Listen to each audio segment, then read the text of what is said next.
মালদার মোথাবাড়ি কাণ্ডে আরো 15 জনকে গ্রেফতার করা হলো। মোথাবাড়িতে মহিলা বিচারকের গাড়িতে হামলার ঘটনায় 12 জন গ্রেফতার। আরো অন্য একটি মামলায় গ্রেফতার করা হয়েছে 3 জনকে। মোট 15 জনকে, আরো 15 জনকে গ্রেফতার করা হলো। কথা বলবো।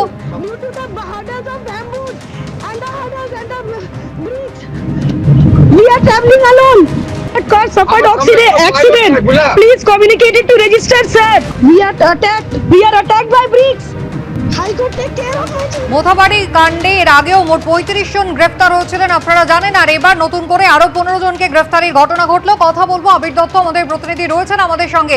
আবির, আমরা জানি যে সুপ্রিম কোর্টের নির্দেশে এনআইএ মোথাবাড়ি কাণ্ডের তদন্ত করছে। যে 15 জনকে গ্রেফতার করা হয়েছে তাদের বিরুদ্ধে কি অভিযোগ?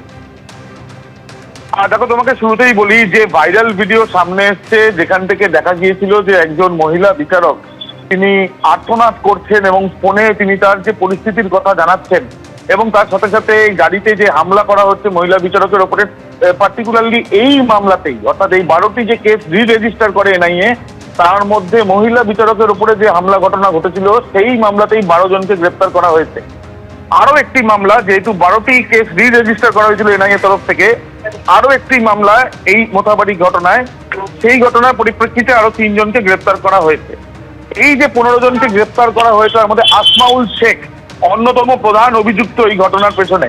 তাকে গ্রেপ্তার করা হয়েছে। এই আসমাউল শেখ সে ঘটনাস্থলে উপস্থিত ছিল, ইনভেস্টিগেশন থেকে আরম্ভ করে সেখানে জমায়েত করা অনেক কিছু বিষয়ে তার বিরুদ্ধে তথ্য প্রমাণ আছে বলে এনআইএ সূত্র থেকে জানা যাচ্ছে।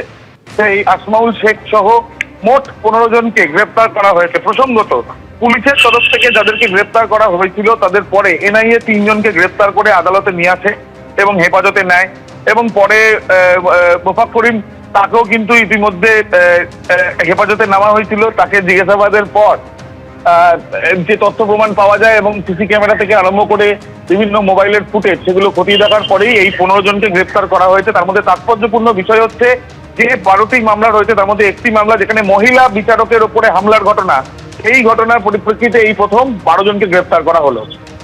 আবির, ধন্যবাদ।